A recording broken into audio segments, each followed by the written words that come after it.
ഇന്ന് നമ്മൾ ചെയ്യാൻ പോകുന്ന ചിക്കൻ പെരട്ടാണ്. ഈ ചിക്കൻ പെരട്ട് നമ്മൾ കഴിഞ്ഞ സീസണിൽ ഫസ്റ്റ് എപ്പിസോഡിൽ ചെയ്തിട്ടുണ്ട്. പക്ഷെ ആ ചിക്കൻ പെരട്ടല്ല ഇപ്പോൾ ചെയ്യാൻ പോകുന്നത്. പക്ഷേ ഇന്ന് ഞാൻ ചെയ്യാൻ പോകുന്നതിൽ എനിക്ക് ചിക്കൻ പെരട്ടിൽ ഭയങ്കര സന്തോഷമുണ്ട്. അതെന്ന് വെച്ചാൽ ഇച്ചിരി സ്പെഷ്യലാണ്. ഇന്ന് നമ്മുടെ ഗസ്റ്റായിട്ട് വരുന്ന അദ്ദേഹം അത്രയും രാജ്യത്തിന് വേണ്ടി നിന്നൊരു വ്യക്തിയാണ്. അപ്പോൾ അദ്ദേഹത്തിന് വേണ്ടി സ്പെഷ്യലായിട്ട് കൊടുക്കുക തന്നെയാണ് ഇന്ന് എൻ്റെ ദൗത്യം. ഇന്ന് ചെയ്യാൻ പോകുന്ന ചിക്കൻ പെരട്ടെന്ന് ഞാൻ പറഞ്ഞു.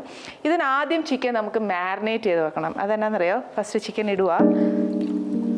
കോഴിയുടെ അളവൊക്കെ ഞാൻ എപ്പോഴും പറയും, നിങ്ങൾ എടുക്കുന്ന ചിലപ്പോൾ ഒരു കോഴിയായിരിക്കും. മിനിമം എൻ്റെ അളവിൽ ഞാൻ പറയുകയാണെങ്കിൽ ഒരു കോഴി തന്നെയാണ് വേണ്ടിയേ. പിന്നെ 1-2 പേരെ ഉള്ളെന്നുണ്ടെങ്കിൽ അതനുസരിച്ച് നോക്കിക്കോ. ഇതിപ്പോൾ ഒരു 10-12 കഷ്ണം കാണും. ഒരു ചെറിയ പീസാണ്, വലിയ പീസും അല്ല. ഇതിനകത്തോട്ട് കുറച്ച് മഞ്ഞൾപ്പൊടി,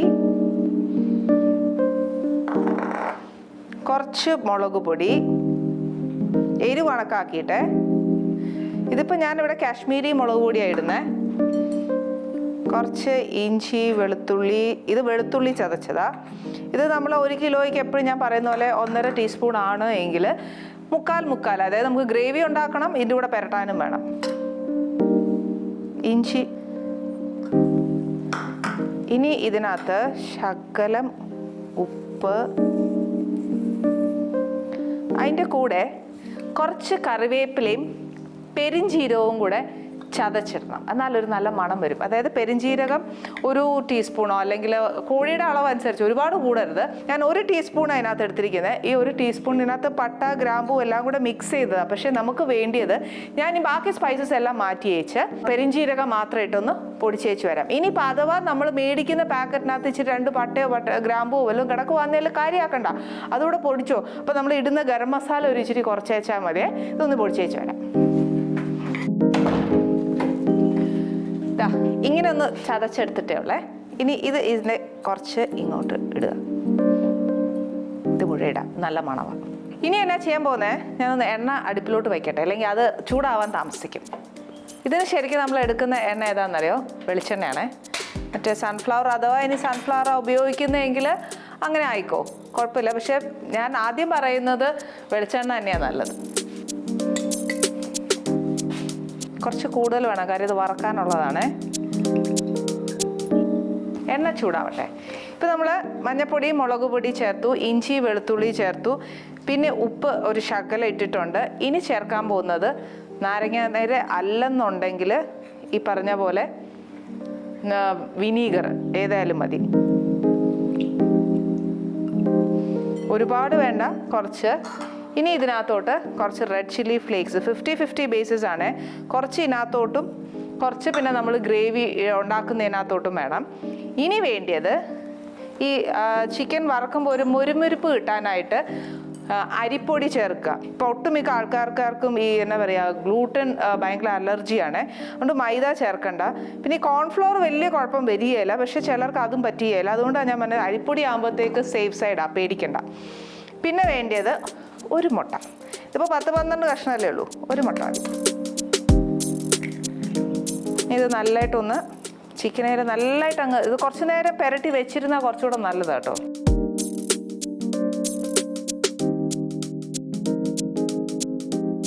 ഇപ്പോൾ ഇത് ഞാൻ കുഴച്ചപ്പോഴത്തേനെ ഇത് കുറച്ച് വെറ്റല്ലേ, ഭയങ്കര ഒരു എന്താ പറയുക, ഡ്രൈ അല്ല. പക്ഷേ നമ്മൾ ചിക്കൻ ഫ്രൈ ഉണ്ടാക്കുമ്പോഴത്തേന് ഞാൻ പൊതുവെ ചെയ്യുന്നത് എന്നാന്ന് വെച്ചാൽ ബാക്കി എല്ലാം ചേർക്കും. അതിൻ്റെ കൂടെ ഈ മുട്ട അതിൻ്റെ കൂടെ അധികം ചേർക്കുകയല്ല. നമ്മളിപ്പോൾ ഒറ്റ ദിവസം കൊണ്ട് അങ്ങ് വറുത്തെടുക്കുകയല്ലോ. കുറച്ച് ദിവസം ഇപ്പം നാളത്തേക്കും ഒക്കെ ബാക്കി ഉണ്ടെന്നുണ്ടെങ്കിൽ മുട്ട ഇട്ടാൽ അത്ര ടേസ്റ്റ് ഉണ്ടാകും. അപ്പം ടേസ്റ്റ് അല്ല, അതിനൊരു മണം മാറും. മറ്റേ ഡ്രൈ ആയിരിക്കണം നമ്മൾ ചെയ്യുമ്പോൾ. പിന്നെ വിനീഗർ ഒഴിക്കുമ്പോഴത്തേക്ക് നമ്മൾ ഇറച്ചി കഴുകി വെക്കുകയല്ലേ, ആ സമയത്തേക്ക് വിനീഗർ ഒഴിച്ച് ഒന്ന് നല്ലതായിട്ട് എല്ലായിടവും ഇളക്കി വെച്ച് അരിപ്പില്ലേ, അരിപ്പയിൽ ഇങ്ങനെ ഊറാൻ വെച്ചേക്കണേ. അന്നേരം അതിനകത്ത് ആ എന്നാ പറയുക, ഇറച്ചി എത്ര കഴിയാലും അതിനകത്ത് ഈ ഒരു ബ്ലഡ് സ്റ്റെയിൻ ഉണ്ടാവും, അതങ്ങ് പോവുകയും ചെയ്യും. ഈ വിനീഗർ നല്ലതായിട്ട് ഇറച്ചിയെ പിടിക്കുകയും ചെയ്യും. പിന്നെ അങ്ങനെ ചെയ്ത് കഴിഞ്ഞ് വെച്ചാൽ പിന്നെ ഈ നാരങ്ങാനീരിനകത്തോട്ട് ചേർക്കരുത്. അപ്പോൾ ഇച്ചിരി ഡ്രൈ ആയിരിക്കും. ഈ പൊടിയെല്ലാം കൂടെ ചേർത്ത് വരുമ്പം നമ്മുടെ ചിക്കനെ പെരട്ടി വരുമ്പോൾ ഒരു ഡ്രൈനെസ് ഉണ്ടാവും. ഇപ്പോൾ ഇത് എണ്ണ നല്ല ചൂടായേ. തീ ഇച്ചിരി ഒന്ന് കുറച്ച് വെച്ചേച്ച് ചിക്കനേൽ ഒരു ഇച്ചിരി ഉപ്പേ ഞാൻ ചേർത്തിട്ടുള്ളൂ. ഇതിനകത്തോട്ട്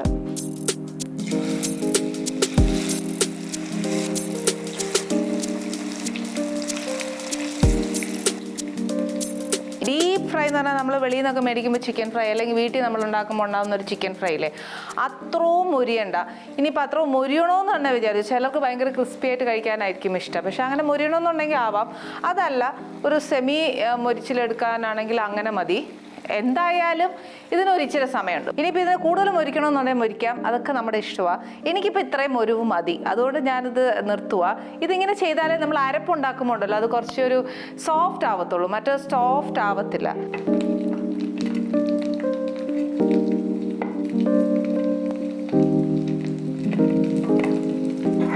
ഇനി ഇതേ എണ്ണയിൽ തന്നെ നമുക്ക് ആ ഉള്ളി ഒന്ന് തീ ഇച്ചിരി കുറച്ചോ, ആദ്യം ഒരു ഇച്ചിരി കടുക് ഇടണം. ഇവിടെ ഇല്ല, കുറച്ച് കടുക് പൊട്ടി കഴിഞ്ഞ് കഴിയുമ്പോൾ കുറച്ച് തേങ്ങാക്കൊത്തിൻ്റെ കൂടെ കുറച്ച് കറിവേപ്പില, ഇച്ചിരി ബാക്കിയുള്ളൂ, എന്നാലും അതൊരു ശകലം അപ്പോഴപ്പോഴായിട്ട് ഇട്ട് കൊടുക്കാം.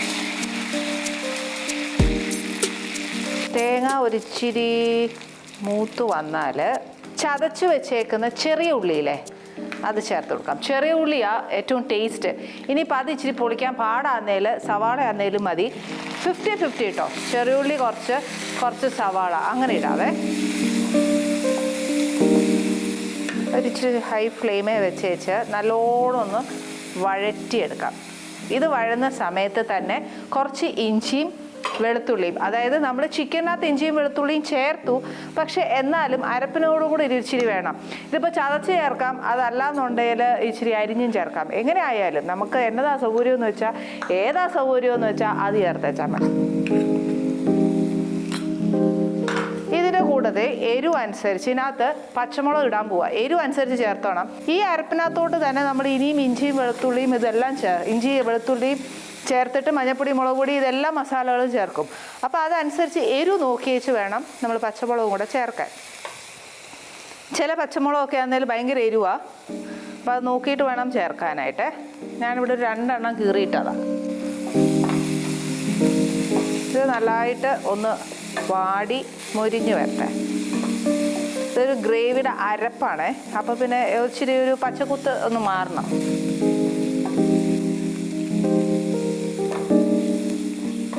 ഇതിനകത്തോട്ട് ഒരു തക്കാളി അരിഞ്ഞിടാം. അതല്ലാന്നുണ്ടെങ്കിൽ ഒരു സോസ് ചേർക്കാം. ടൊമാറ്റോ സോസ് ഉണ്ടെങ്കിൽ ടൊമാറ്റോ സോസ് ചേർക്കാം.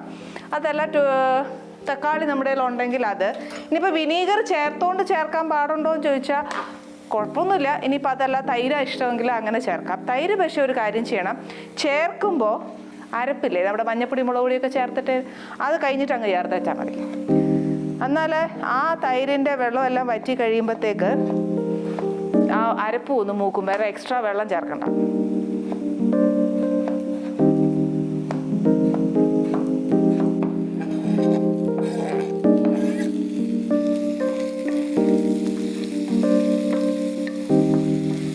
ഇനി ഇതൊന്ന് വാടുന്ന സമയത്തെ നമുക്കൊരു ഇച്ചിരി അരപ്പ് എടുക്കാം, അതായത് പൊടിയെല്ലാം കൂടെ ചേർക്കാം. ഇഞ്ചിയും വെളുത്തുള്ളിയും ഒരുമിച്ചിരിക്കുന്നതുകൊണ്ട് ദോഷമൊന്നുമില്ലല്ലോ.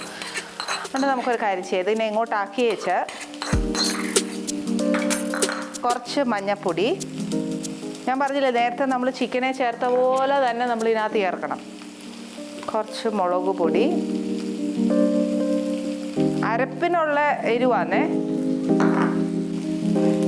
പിന്നെ കുറച്ച് ഗരം മസാല. ഇതിൻ്റെ കൂട്ടത്തിൽ ആണ് എക്സ്ട്രാ ഒരു സാധനം ഇടാൻ പോകുന്നത്, മല്ലിപ്പൊടി. കുറച്ച് മല്ലിപ്പൊടി. ഇനി ഇതിനകത്തോട്ട് ചേർക്കാൻ പോകുന്നതാണ് ചിക്കൻ മസാല അല്ലെങ്കിൽ മീറ്റ് മസാല, ഏതായാലും അതൊരു സ്പൂൺ. ഇതിൻ്റെ കൂട്ടത്തിൽ കുറച്ച് പെരുംജീരകപ്പൊടി ഇടുക. പെരുംജീരകം നമ്മൾ നേരത്തെ ചതച്ച് ചിക്കനകത്ത് ചേർത്തിട്ടുണ്ട്, പക്ഷെ എന്നാൽ ആ പൊടിയും കൂടെ ഇടുമ്പോൾ ഉണ്ടല്ലോ നല്ലൊരു മണം വരും. പിന്നെ കുറച്ച് കുരുമുളക് പൊടി. ഇതെല്ലാം കൂടെ ഒന്ന് മിക്സ് ചെയ്ത് വെക്കും. ഈ ടൊമാറ്റോ ഒരു ഇച്ചിരി ഒന്ന് മൂക്കണം, അതായത് മൂക്കാന്ന് പറഞ്ഞാൽ ഗ്രേവിയാണ്. ഗ്രേവി ആകുമ്പോൾ നല്ല പെരണ്ട് വരണം. പെരണ്ട് വരുമ്പോൾ ടൊമാറ്റോ ഇങ്ങനെ കിടന്നാൽ ഒക്കത്തില്ല, അത് കുറച്ചൊന്ന് ആയേ പറ്റത്തുള്ളൂ.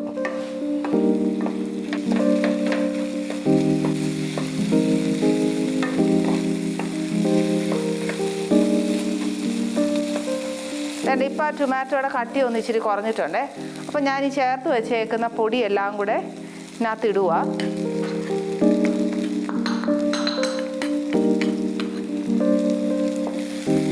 ഇതിനകത്തോട്ട് ആ പൊടി ഇച്ചിരി മൂക്കാനായിട്ട് ഞാൻ ഒരു ഇച്ചിരി തേങ്ങാപ്പാൽ ഒഴിക്കുവാണേ.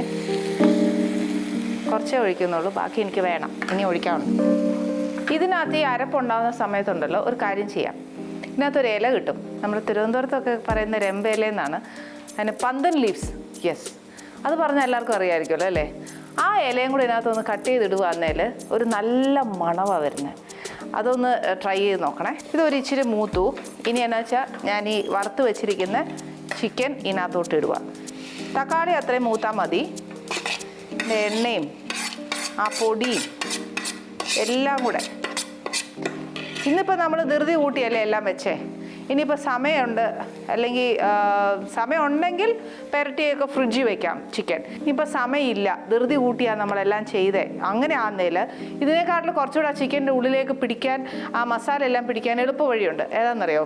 ചിക്കൻ അങ്ങനെ അടുപ്പി വെച്ചൊന്ന് വേവിക്കുക, ഹാഫ് വേവ് വേവിക്കുക. അന്നേരം ഈ പൊടിയെല്ലാം ചിക്കനെ നല്ലതായിട്ട് പിടിക്കും. പിടിച്ചേച്ച് നമ്മൾ ഫ്രൈ ചെയ്താൽ മതി. ഫ്രൈ ചെയ്ത് കഴിഞ്ഞിട്ട് അതിനകത്ത് ചിക്കൻ വെന്ത് വറ്റിയ കുറച്ച് വെള്ളം ആ പാത്രത്തിൽ കാണുമല്ലോ, അത് വെച്ചേക്കണം, കളയല്ലേ.